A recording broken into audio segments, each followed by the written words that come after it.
The NHL playoff matchups are all set. For the first time since 2012, the Rangers and Devils are going to face off in the postseason.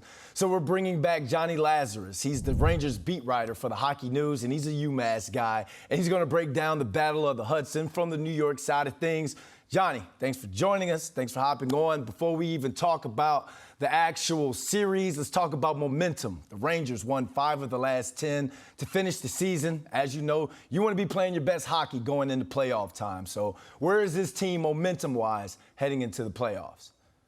Hey, Brandon, good to be here again. And I know you just said the Rangers won 5 out of their last 10, which is not ideal going into the playoffs, but the good thing and the positive to take away is that Igor Shesterkin in those games went 4-1-1 in his last 6 starts. He's got a great goals against average right now at 1.82 and a .939 save percentage. So Igor is the most important player for this Rangers team going through the playoffs. You obviously need your goalie to be at his best come playoff time. So as far as the team goes, I'm not too concerned because I thought they have done some really good things. The power plays looked a little bit better. It's clicking much better than it was a month ago. The Rangers did finish the season with the 7th best power play percentage in the NHL at 24.1%.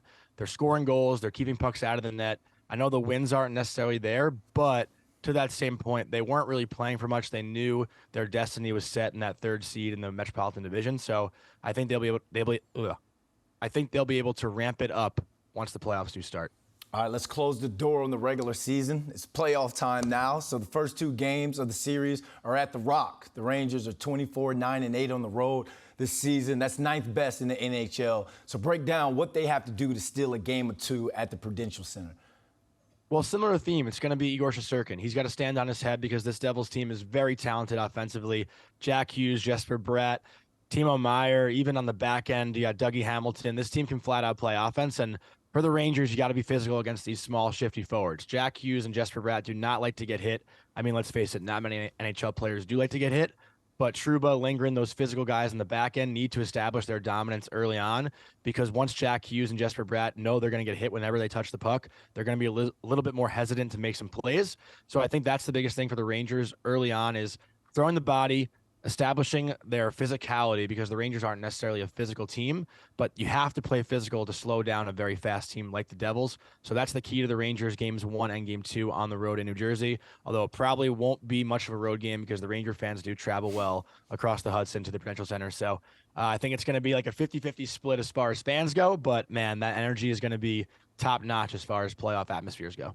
I'm glad you mentioned some of the stars for the Devils because that brings me right into the next question. This goes into experience. 4 of the Devils' top 5 point scorers this season have not played in more than 5 career playoff games in their careers. So do you think last year's playoff run for the Rangers give them the edge? Honestly, I see a lot of similarities in the scenario, not necessarily the style of play between both teams. Last year, the Rangers did have a decent core. It was Zibanejad, Kreider, some of those guys that have been around the league for a long time. But a lot of the Rangers last year hadn't really played in many playoff games. You look at Adam Fox, Igor Shesterkin, they got some games in the bubble back in 2020, but they had never really played in a full-on NHL playoff series. So, a lot of the Devil stars are similar to the Rangers from last year. Kakko, Lafreniere, Hedl, a similar situation. The kid line had never played in the playoffs. So I do think there is something to say about the Devils not having much pressure on them. Right now, the pressure is all on the Rangers because they're cup or bust with this roster, with Patrick Kane, Tarasenko, and all the talent they have. But for the Devils, they're not necessarily happy to be there, but the expectation isn't to win the Stanley Cup. It's to maybe win a playoff round or win a series and just see what they're made of with this group because the Devils have been building for the last decade and they finally are in a spot where they have a lot of talent and they have a team where the window is now just opening. So I do think, the Devils have an advantage in that sense where the pressure isn't really on them. I heard cup or bust. I heard pressure. Last but not least, how do you see this series playing out?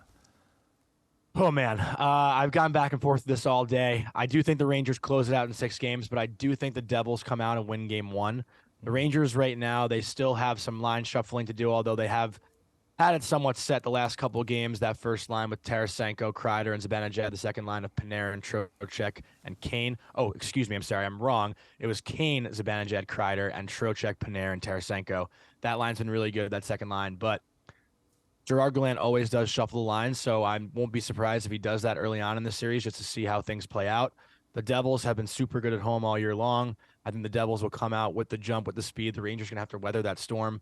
But as the series goes on, I think the Rangers will be able to adjust and find their game. So the Devils might come out early and look good, but I think the Rangers close it out in 6. All right, well, game 1 doesn't start until Tuesday, so we still got a lot of time, but New York is going to be on fire with both these teams in the playoffs. Johnny, thanks for joining us. Thank you for having me, Brandon. Appreciate it.